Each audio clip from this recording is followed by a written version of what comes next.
नमस्कार, आदाब, सत श्री अकाल। मैं प्रभात। मैं आप लोग के बीच जो सच्ची घटना लेकर आया हूँ, बिहार प्रदेश का एक ज़िला है किशनगंज। किशनगंज थाने के अंतर्गत थाना कोचाधामन गांव अनारकली का रहने वाला एक शख्स था, मुनव्वर उर्फ शमशाद, जिसका काम था कि वो शादी कर के लड़कियों को बेचा करता था।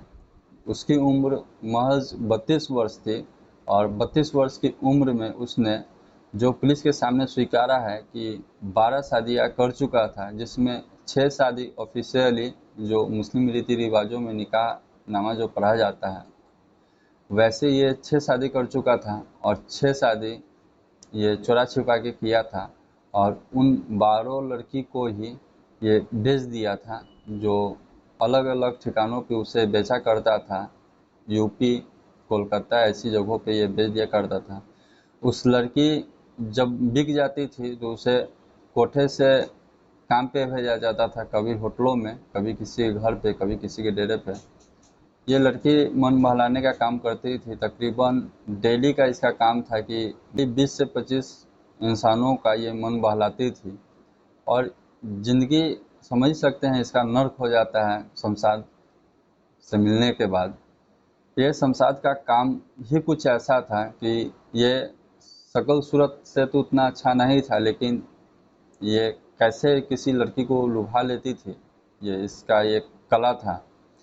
ये जब भी लड़की को देखता था तो ये समझ जाता था कि कौन लड़की परेशान है, कौन लड़की मेरे साथ जा सकती है, कौन नहीं जा सकती है। ये उन लड़कियों को पकड़ता था जो लड़की अपने घर से परेशान हुआ करती थी, जो अपने घर के बारे में अगर एक भी शिकायत बता देता था तो ये समझ जाता था कि मेरा काम हो जाएगा।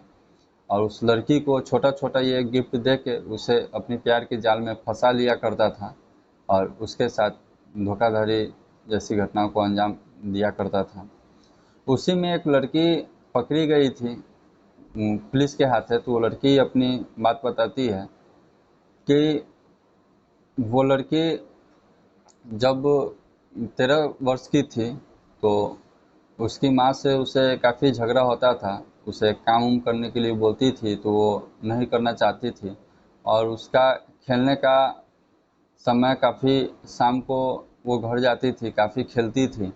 जब लेट हो जाती थी तो उससे उसकी माँ मारती पीटती थी, उसे समझाती थी, लेकिन वो नहीं समझती थी। एक दिन जब वो खेलते खेलते जब वो लेट हो गया तो शाम को तकरीबन 7 से 8 के बीच वो घर वापस आई तो उसका घर का दरवाज़ा लगा हुआ था। उसकी माँ बोली कि आज मैं गेट नहीं खोलूँगी, तुम बाहर ही रहो। तो उस बच्ची को बाहर ही रहना पड़ा। रात के 10 बज गए तो मुनव्वर उर्फ शमशाद उस लड़की के पास जाता है और उस लड़की से बातें करता है। उसे बोलता है कि तुम्हें ऐतराज़ न हो तो मैं यहाँ बैठ जाऊँ। तो लड़की बोलती है कि ठीक है, बैठ जाओ। ये बोलता है कि जब तक तुम्हारा दरवाज़ा नहीं खुलता है तब तक हम तुम्हारे पास में बैठे हैं, क्योंकि बाहर में असुरक्षित है।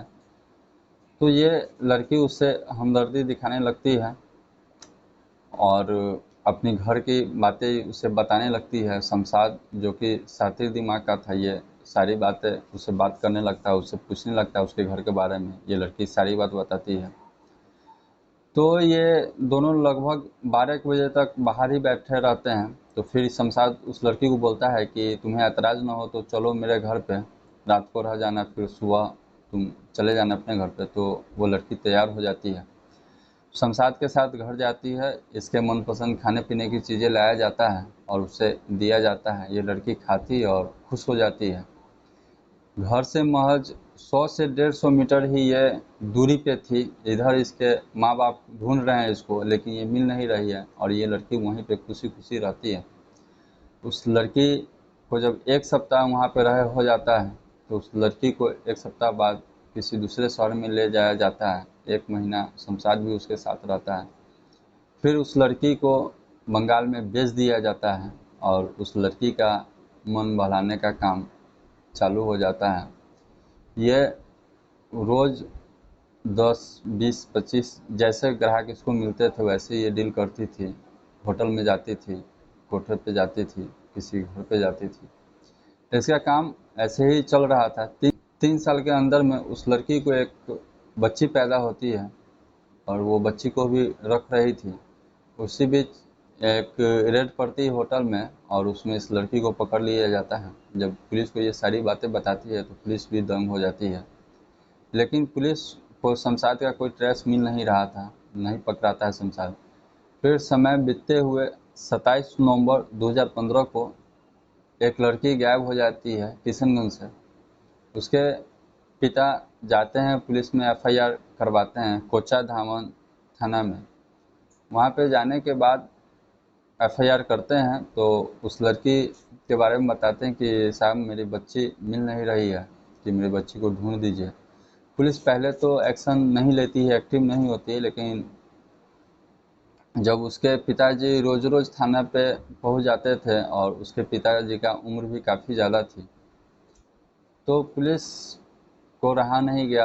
कुछ दिन के बाद पुलिस उस लड़की को ढूंढने के लिए काम शुरू की और जितने भी मुखबिर थे उन सबको एक्टिव की और उनको बोला कि ये लड़की कहीं नज़र आए तो बताना। वो लड़की एक दिन बस स्टैंड पे उसे ले ही जा रहा था तो एक मुखबिर उस लड़की को वहाँ पे देखता है।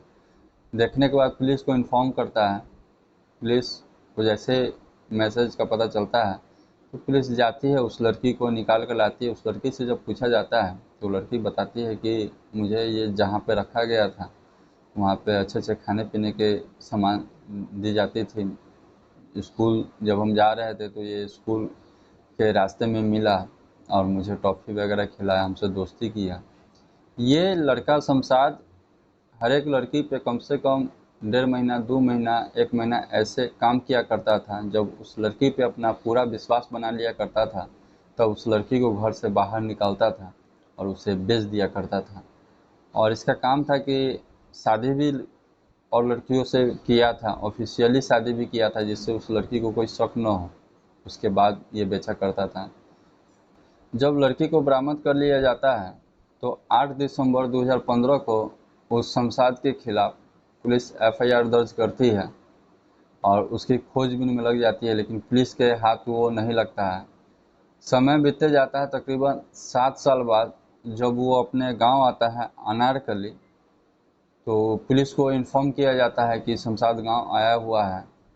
पुलिस जाती है और शमशाद को पकड़ लेती है। जब शमशाद पकड़ा जाता है तो शमशाद सारी सच्चाई बताता है कि वो किस तरह से लड़कियों को बहला फुसला के लाता था। वो बताता है कि उस लड़की को ये टारगेट करता था कि जो लड़की अपने घर में किसी भी बात से आहत हो, जैसे कि किसी के भाई का अच्छे स्कूल में एडमिशन हुआ हो, किसी लड़की का उससे नीचे वाले स्कूल में एडमिशन हुआ हो, या लड़की को अक्सर देखा जाता है कि घर में काम करने के लिए भी डांटा जाता है, क्योंकि उसे माँ बाप सोचते हैं कि थोड़ा सा काम वगैरह भी कर ले, घर के काम, खाना बनाना या पढ़ना लिखना।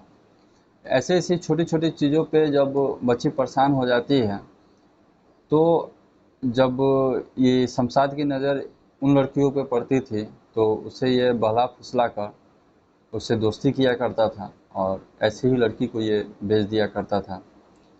दोस्तों, ये धंधा में जो धंधा करने वाली महिलाएं होती है उसके साथ कहीं न कहीं ऐसी ही कोई न कोई कहानी जुड़ी होती है, जो घर से परेशान होकर किसी गैरों पे ये विश्वास कर लेती है और उसके साथ ऐसी धोखाधड़ी हो जाती है जिससे उसकी ज़िंदगी तबाह हो जाती है, ज़िंदगी बर्बाद हो जाती है।